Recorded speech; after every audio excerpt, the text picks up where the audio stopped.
This is Kyle Rosner here, one of the conscious agents here at Reality Sandwich. Excited to bring you another Share Your Experience series with my guest, Christopher Solomon. Christopher, thanks for joining me here today. Yeah, so good to be here. Thanks for having me. Of course, I got really excited when I first connected with you and your exciting work with the Salvia plant. You know, that's definitely, I'd say, an underrated plant medicine here. Not too many people spreading the gospel about that. So would love to hear, let's start off a little bit about your background with plant medicine and really what led you to working with this plant specifically. Yeah, for sure. My journey with Salvia has been a very long one. It started in 2004 in high school, actually. That's the first time that I experienced Salvia, and it's like I was saying, it's happened very organically, piece by piece over time. And many people when they experience Salvia for the first time, they have they went to a smoke shop, they got some incredibly high, strong strength extract of Salvia. They loaded a bowl and they smoked it, and either they felt nothing happen or they had some bizarre, meaningless, crazy experience happen. And so it was a sort of similar approach when the first time I experienced it in high school. It felt just weird, and it just didn't seem like there was any pragmatic value. It was just felt like odd pulling and pushing forces on my body, sort of like salvia gravity. And then, there were, about a dozen times when I came back to salvia over the course of the next couple of years. And always just from a place of like, oh, I remember there's this weird stuff that I have. Let me try it. And it didn't really seem to have any meaning at all or have any pragmatic value. And when things changed for me, one of the first major things that changed for me was when I meditated before I smoked salvia. And I had a 20x extract, so I'd already loaded my bowl and everything, and I was about to smoke the bowl, and there was this voice that felt almost like an intrusive thought that was coming from somewhere else. And, it said to me with almost some urgency, it said, wait, meditate first. And I thought, oh, that's interesting. So I just took 10 slow, deep breaths, and I inhaled after my 10th breath. And when I exhaled, that salvia experience was completely unlike any of the other previous salvia experiences. It was different as far as the fact that I got some pretty unique visuals. It looked like I was sitting in a desert landscape with sand dunes. And it was also the first time that I had an entity experience, and this very strong, powerful, loving, feminine presence appeared in front of me, about just a little bit to the front and to the left of me, just a few feet away from me. And we started communicating telepathically, and she just showered me with love. And I'd never had such a profoundly intense emotional experience of love coming from another being directed towards me. And so that gave me pause, because it made me realize, how one approaches this substance or this plant matters much more than how one approaches other medicines and other plants. I'd had a bunch of mushroom experiences, and I could go into it purely from a recreational standpoint, and I had a great time. But with salvia, it really demands that you approach it from a little bit more of a place of mindfulness. Yeah, like most psychedelics, it seems that setting and intention are really important when working with the salvia. My personal experience, like you mentioned, is my friends and I were out of cannabis, and somebody suggested this as the next best thing. I remember taking a big hit, and I remember myself overheating, needing to kind of rip my shirt off, and was totally overheating after smoking this, and was not a good experience for me, so I haven't touched the plant since. So curious, after your first meditation, what made you, you mentioned a few other times after that, what made you go back and really study this plant, and what were you finding when maybe starting to do some more ceremonies and trying to introduce it to other people? Yeah, so, after that initial experience, I had another experience where I smoked salvia, and I smoked a very big dose, but I also had blindfolds on and earplugs. and had a completely transcendent out-of-body experience, but it was also terrifying because I thought I'd killed myself. And so I was very conscious. My awareness remained very clean and clear and online, but there was just zero perception of anything other than my own beingness. But it was terrifying, and it took me, over a year to integrate that experience. And so, that also gave me pause and made me realize, okay, there's something to this plant that's extremely powerful. I was kind of taken aback by the fact that I could have a experience of a loving entity communing with me, or I could also have an experience of really, really going outside of space and time before it ever existed. So the degree in which the experiences one can have on Salvia are very broad. Then another experience that I had a few years after that was when Salvia, within minutes, got rid of a very big swollen lymph node in my neck that I was really having trouble getting rid of with conventional medical antibiotics and diet and exercise and ear, nose, and throat specialists. And so I just couldn't get rid of this swollen lymph node. And for months it was there. And I smoked Salvia, and within minutes I felt the lymph node physically dissolving, and it went away and never came back. Oh, and yeah, so I didn't even know that things like a spontaneous healing, for example, could happen. I'd heard of things like that, but I was like, meh. But this was it was interesting because I wasn't necessarily going for a healing experience.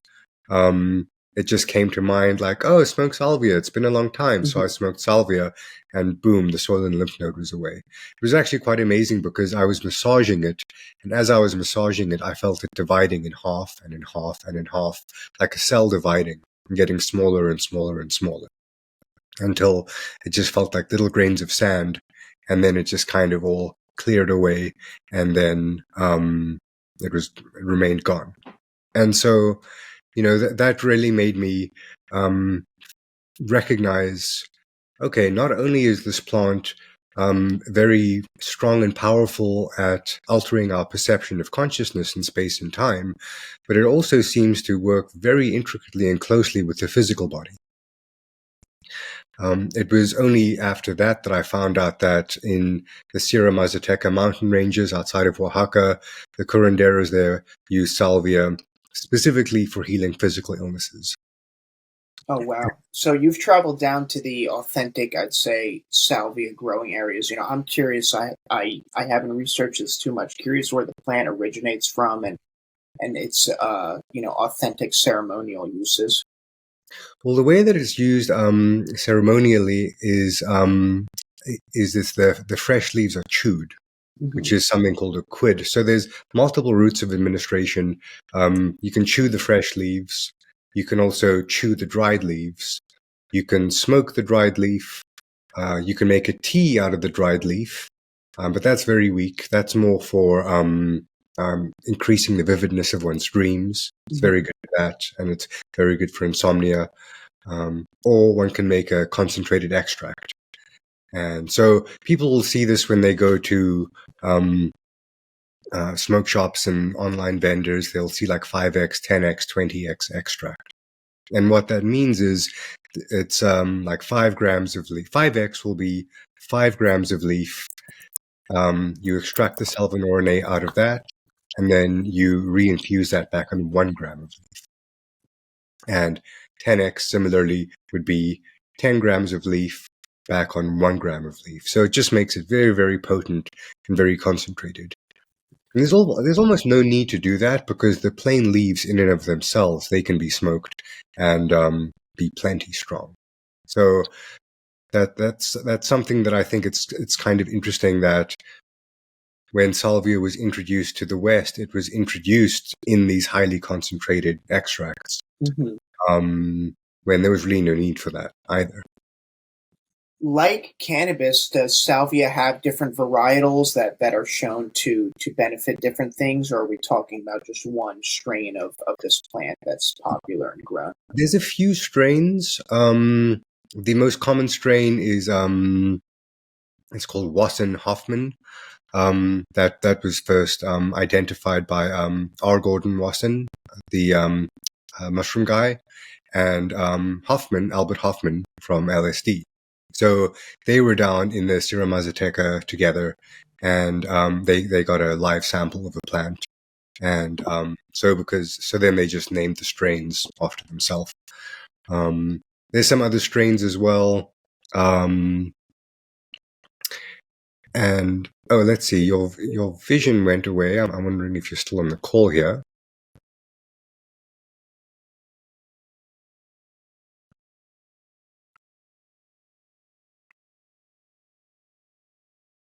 It looks like perhaps our host, his line might have dropped. And I could just keep talking to myself, but that's no fun.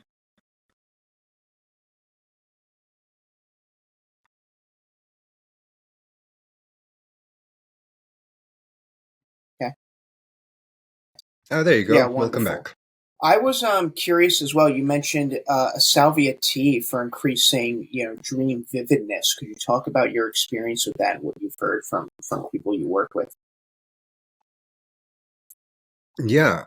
So with the tea, one way that you can make it is you can take the fresh leaves and the dried leaf, and you boil it in water for about 10 to 15 minutes. You can use about 2 to 3 grams of dried leaf, boil that in water, and then after about 10 to 15 minutes, take the tea. But salvia isn't absorbed in the stomach. It's only absorbed through the buccal membranes on the inside of your mouth. And that's why when you chew the leaves as well, be it fresh or be it dried, you chew the leaves and you have to hold them in your mouth the entire time. And so with the tea, when you take a little bit of the sip of the tea, you take a tiny sip, and then you hold that in your mouth for about a minute, and then you swallow that. And then you take another little sip, and you hold it in your mouth, and you swallow that. It's extremely bitter. Wow. It's very, very bitter.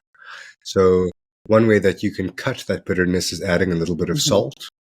And there's something about salt that stops our taste buds' ability to perceive bitterness. And then you can add a little bit of honey as well, and I add a little bit of cayenne pepper as well, just to open up the capillaries on the inside of the mouth. And that is, that's very mild. Like you won't have a salvia experience, but you might feel some heaviness and relaxation. Your eyes might get heavy. You fall asleep, and then most people dream quite vividly. But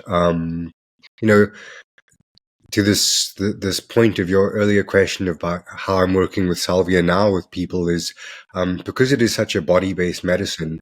I do guided sessions with people via Zoom, where I'll send you all the supplies that you need. I make this special 5-bowl pipe specifically for smoking salvia, and I grow all my own salvia, and I make my own salvia extract, and I actually provide it in little pre-dosed capsules.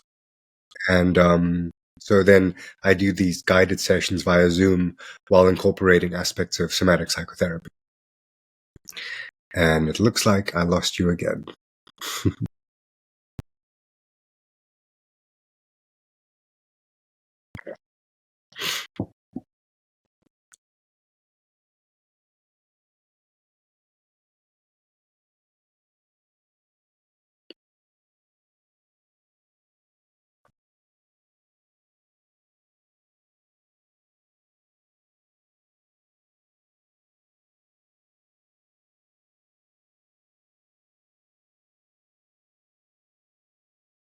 Hello.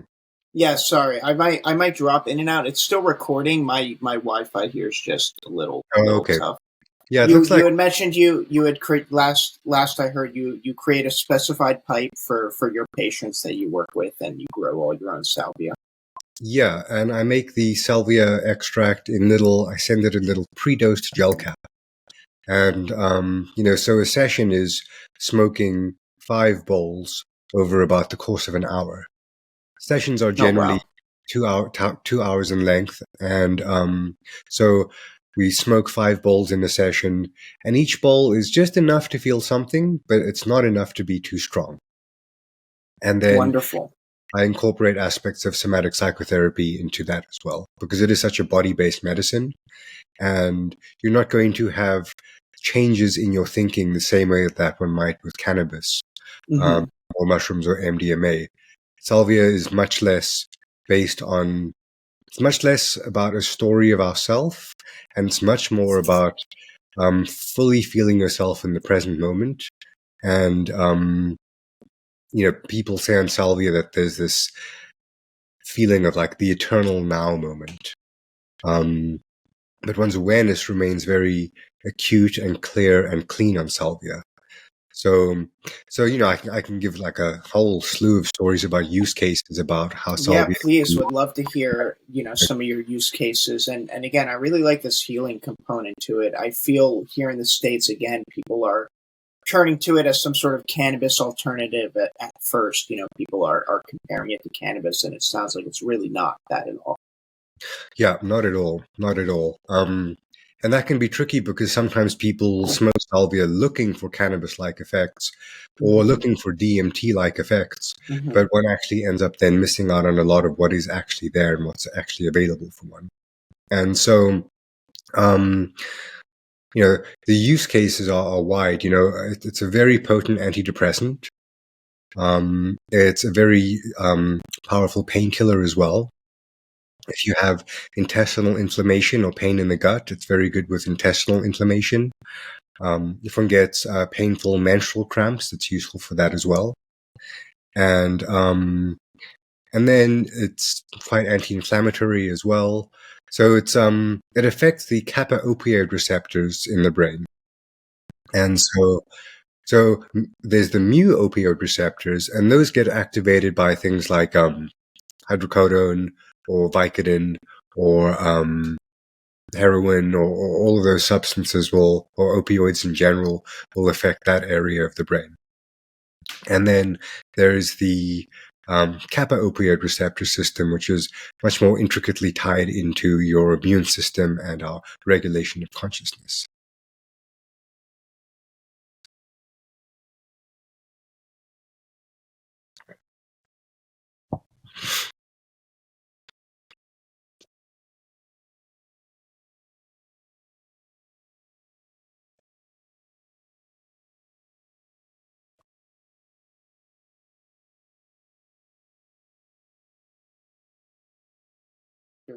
That are attracting the salvia. Yeah, so the mu opioid receptors are activated by substances like opioids, prescription opioid medication, heroin, all those things, and so that'll activate the mu opioid receptors, and then. But the thing is, when the mu opioid receptors get activated, what happens is there's an increase in dopamine, and so then when that substance wears off, temporarily, relatively speaking, it feels as if there's a like a crash. You feel less good afterwards. Whereas with salvia, what can happen is it can temporarily decrease one's dopamine levels. And then, interestingly enough, your dopamine levels go back up to normal. But because it feels relatively higher than it was before, you feel as if you're in a better state of mind. So it's kind of like the opposite of what a regular prescription opioids do. And so for this reason, it's actually very, very useful for dealing with addiction and withdrawals as well. So if someone is actively going through opioid withdrawals, for example, and one has a little bit of salvia, it stops the shakes, it stops the tremors. It's also very useful for anxiety. So at a light dose, it brings in a sense of very calm stillness into the body. And which also makes it very good for meditation as well. I made like a little graphical meme the other day where I had some peas in a pod, and one pea said salvia, the other said low dose of salvia, and the other one said meditation, because the idea is that salvia and low doses of salvia and meditation go together like two peas in a pod. And so so I have people coming to me for all sorts of reasons. Some of them come to me because they realize, or they say to me, 25 years ago, I had a terrifying salvia experience, but I was also keyed into the fact that there might be something more there for me. And I'm just feeling this pull towards salvia all of a sudden out of nowhere. And they're like, I'm kind of scared shitless because of what happened before, but also at the same time, it seems like there's something valuable here for me. So some people just need a reintroduction to salvia with this low and slow method that I do. Beautiful. Could you walk me through a typical ritual or your practice when onboarding somebody new to the salvia experience? Yeah. What we'll do is we'll initially have just an introductory call where we meet on Zoom, and I just learn a little bit about you and see what your intentions are and what you'd like to get out of practicing with salvia. And then, I usually do generally about 2 sessions with people about a week apart from each other. And on those 2 sessions, we go a little bit deeper into salvia space each time. And part of it is just to provide guidance on showing the various ways in which salvia can show up, letting one know how to work with one's particular intention with salvia. And so, simply put, we will, in one of the sessions, we will smoke a bowl, you hold your breath for 10 seconds, you exhale, and then we wait 5 minutes. And we just see what you notice in those first 5 minutes. With your awareness more on your physiological body, more so than on your visuals, or more so on your state of mind or your thinking. And it gives you an opportunity for you to see what salvia is like, but also importantly for salvia to see what you're like and how you're put together, because it's a very relational plant. More so than the other medicines as well, I've noticed that salvia requires a bit of a practice. Takes a little bit of some getting used to, because it can be simultaneously a very familiar feeling, but then it can also be simultaneously quite alien and foreign.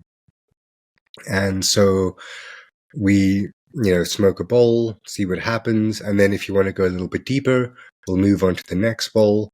And so we slowly work ourselves into salvia space, rather than doing what was recommended most people do back in the day, is to load one big bowl and smoke that. So one is, I like to make the analogy of, if you're getting into like a very hot bathtub or a very hot tub, if you slowly get into the hot water, you give yourself time to acclimate to it, and it's not that bad.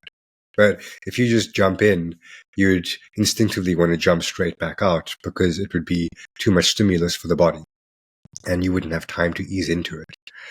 And one can also play with the timing between the bowls as well. So the closer you have the bowls together, you're going to go deeper, deeper, deeper.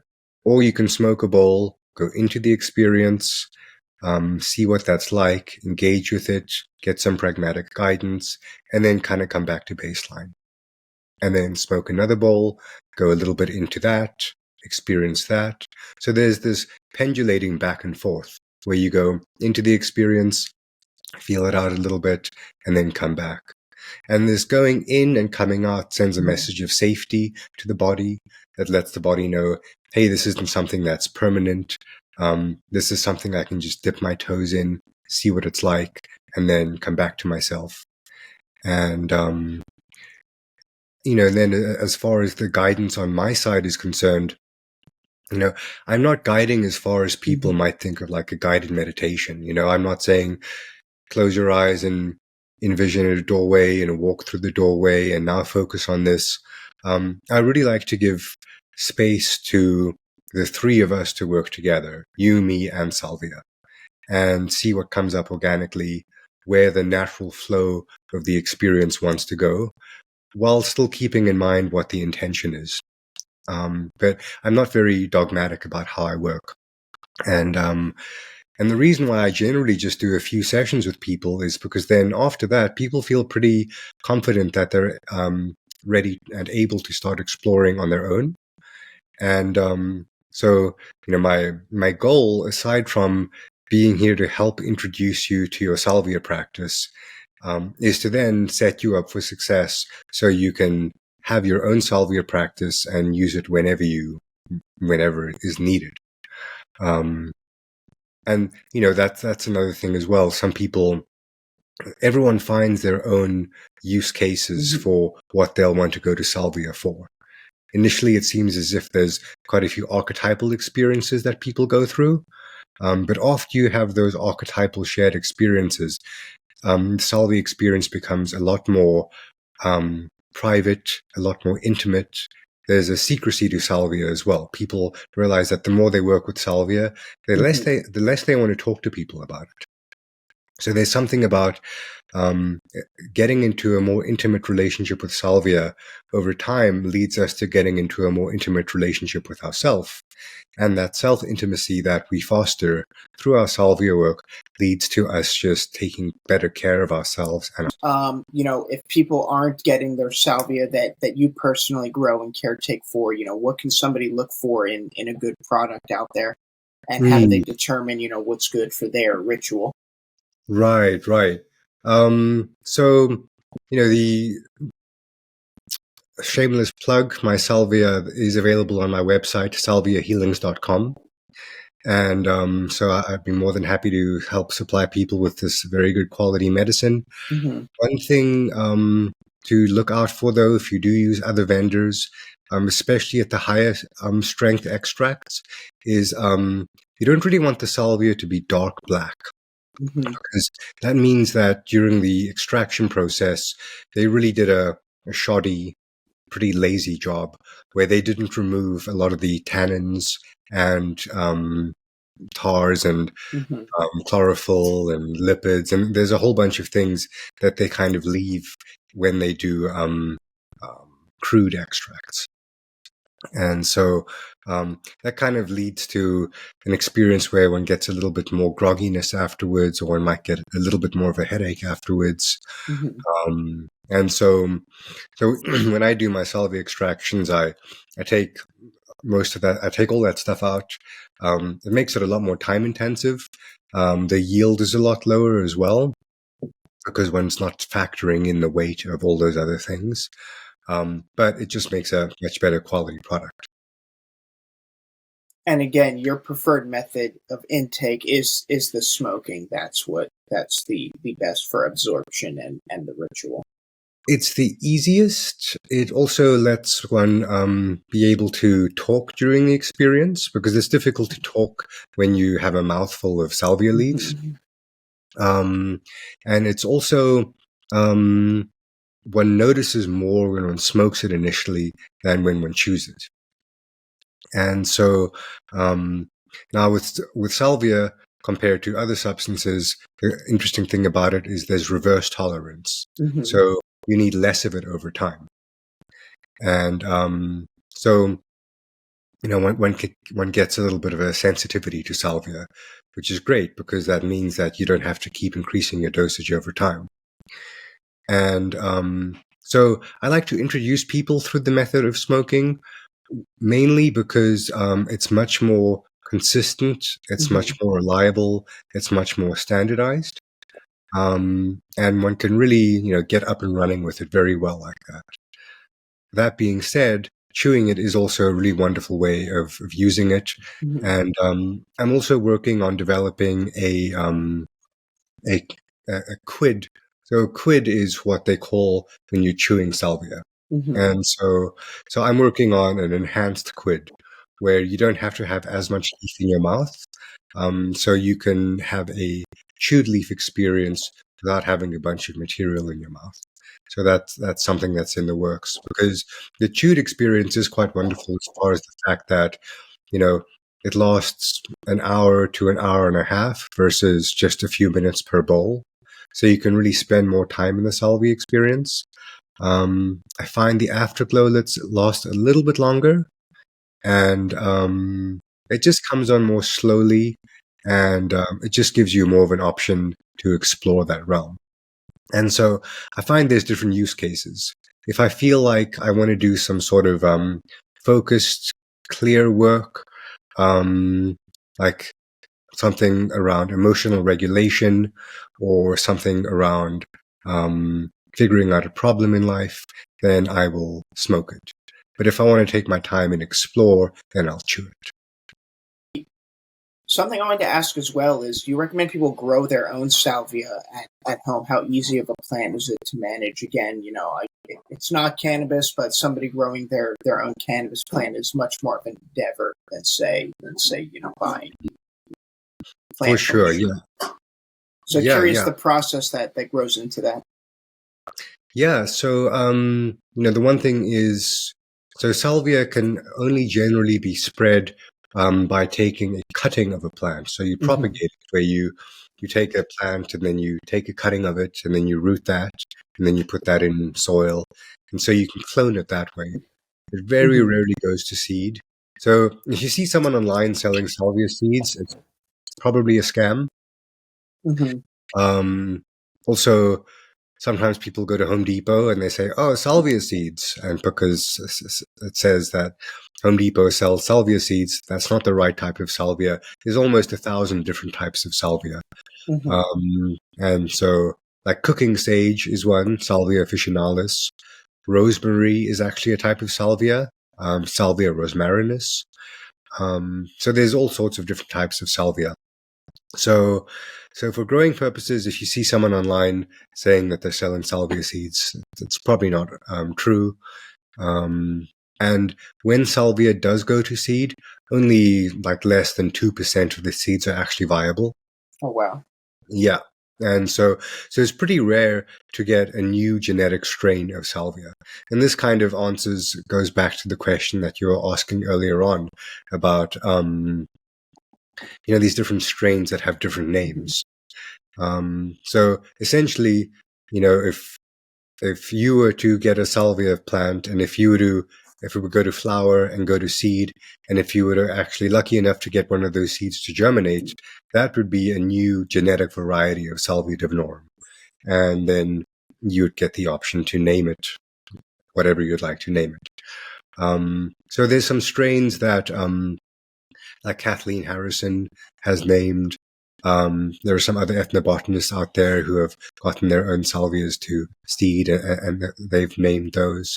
But generally speaking, salvia is a pretty easy plant to grow if you just get the conditions right. Mm-hmm. Makes a wonderful house plant. It doesn't like direct sunlight, so it prefers to be in either dappled sunlight or under some shade cloth, or next to a windowsill that gets indirect sun. And the only thing it really doesn't tolerate is freezing. Mm-hmm. So if it gets below zero, it kills the plant. So it doesn't like direct sun on it, and it doesn't like freezing temperatures. But it's a wonderful plant to grow. And then when you do grow your own, then you can take cuttings of your own and have multiple plants over time. So I started personally with just one or two salvia plants that I got from someone, and over the years I've just continued to take clones and take cuttings. And then you can either chew the fresh leaves or dry Mm-hmm. them. Beautiful. Well, Christopher, thank you for your insights. Again, I felt very undereducated about salvia here. Where can people find you? Where can they purchase your products, and what exciting things in the salvia world can we hear from you on? Yeah, for sure. So my website is Salvia Healings, salviahealings.com. And and on there you can buy the salvia extract that I make, and you can also get the salvia pipe that I make. If you're interested in working together, I do 20-minute free consultations where we can talk about all things salvia via Zoom. And I also launched not too long ago something called the Somatic Salvia Network. and that's just one word, Somatic, salvianetwork.com. And it is a membership-based community of curious explorers and psychonauts, where we have weekly integration sessions. There's a group chat. It's people who are using Salvia as a serious practice for personal growth, spiritual enlightenment, pragmatic growth. And so it's more of a community who's focusing on Salvia from a therapeutic standpoint and from the somatic standpoint, rather than some other Salvia communities. Like there's a Salvia subreddit, which is great, but sometimes it just gets too flooded with memes or unrelated posts, or the same questions being asked over and over again. So the Somatic Salvia Network's a little bit more of a intentional community where we can share vulnerably about the experiences that happen to us in our life. And then, yeah, soon I think I'm getting pretty close to, I feel, perfecting this enhanced quid thing that I'm working on. And so hopefully I'm going to be able to launch that soon. And yeah, that's generally my thing right there. Beautiful. Well, Christopher, thank you for the time today. I appreciate the insights you've shared. Yeah, you're most welcome.